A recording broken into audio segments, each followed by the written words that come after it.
வணக்கம் நண்பர்களே. இந்த கொழுந்து வேப்பிலையை கொண்டு எப்படி இம்யூனிட்டி பவரை பூஸ்ட் பண்ணுறது அப்படின்னு தாங்க அந்த வீடியோவில் பார்க்க போகிறோம்.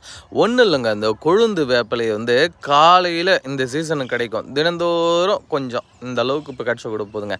இந்த அளவுக்கு பிரித்து வெறும் வயத்தில் சாப்பிட்டுட்டு வந்தீங்கன்னாவே போதுமானதுங்க.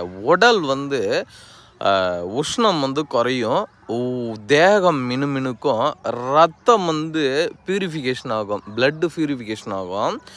அடுத்தது பார்த்திங்கன்னா உடலில் ஏதாவது கிருமி தொற்று இருந்ததுன்னா அதெல்லாம் சரிப்படுத்தும்.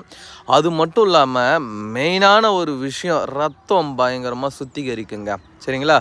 உடல் உஷ்ணத்தை குறைக்கும், நோய் எதிர்ப்பு சக்தி அதிகப்படுத்தும், இம்யூனிட்டியை பூஸ்ட் பண்ணிவிடும். இயற்கையாக கிடைக்கக்கூடிய இந்த கொழுந்து வேப்பிலைக்கு இவ்வளோ சக்தி இந்த சீசனுக்கு கிடைக்கும்.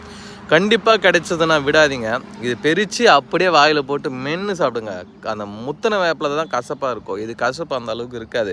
நல்லாவே சாப்பிட்ற அளவுக்கு நல்லா இருக்கும். இதை சாப்பிட்டு பாருங்கள், அவ்வளோ தூரம் உங்களுக்கு பார்த்திங்கன்னா உடலுக்கு அவ்வளோ ஆரோக்கியம் கிடைக்கும், அவ்வளோ நன்மைகள் கிடைக்கும். சாதாரண விஷயம் இல்லை. இந்த கொழுந்து வேப்பிலை வேப்பிலைக்கு இணையான ஒரு மருந்துகள் சித்த மருத்துவத்தில் எதுவுமே கிடையாதுன்னு கூட சொல்லலாம். நம் முன்னோர்களால் இந்த மெத்தடில் தான் பயன்படுத்தப்பட்டார்கள். இதை நீங்கள் இதேமாரி பயன்படுத்தி பாருங்கள். உங்களுக்கு நோய் எதிர்ப்பு சக்தி, இம்யூனிட்டி பூஸ்டர் எப்படி வேலை செய்யுதுன்னு பாருங்கள். அதுக்கப்புறம் எனக்கு சொல்லுங்கள். உண்மையான ஒரு அருமையான ஒரு மருந்துங்க. இயற்கையே நம்மளுக்கு ஃப்ரீயாக கொடுத்துருக்க மருந்துகளில் இதுவும் ஒன்று. கடவுளால் நம்மளுக்காகவே படைக்கப்பட்டதுங்க. ரத்தத்தை எத்தனை கோடி ரூபா, எத்தனை லட்ச ரூபா நீங்கள் செலவு பண்ணிங்கன்னா சுத்தப்படுத்த முடியும் ரத்தத்தில் இருக்கக்கூடிய பாக்டீரியாக்களை. ஆனால் இந்த ஒரு வேப்பிலையை கொண்டு ஒரு வாரம் இல்லைன்னா ஒரு 48 நாள் சாப்பிட்றதுனால நம்மளுடைய உடம்பு அவ்வளோ ஆரோக்கியமாக இருக்கும். ஏஜ் டிஃப்ரென்ஸ் தெரியாது, வயது முதிர்ச்சி இதெல்லாம் தெரியாது, தோல் சுருக்கமும் தெரியாது. ஏன்னா ரத்த ஓட்டம் சீராகிடுது இல்லையா?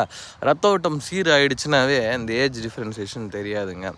அதனால் கண்டிப்பாக இதை எடுத்துக்கோங்க. எடுத்துக்கிறது அவ்வளவும் நல்லது உங்களுக்கு. சரிங்களா?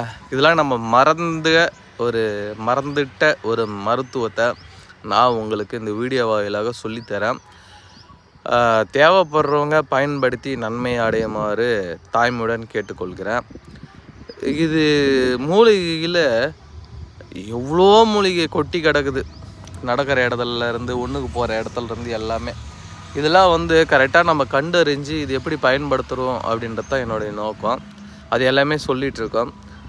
கடந்த ஒரு 10-12 வருட காலமாக மூலிகைகளை பற்றி நம்ம ஆராய்ச்சி பண்ணிகிட்ருக்கோம். ஆராய்ச்சி பண்ணி மக்களுக்கு தெரியப்படுத்திகிட்ருக்கோம். அதனால் தெரிஞ்சுக்கோ.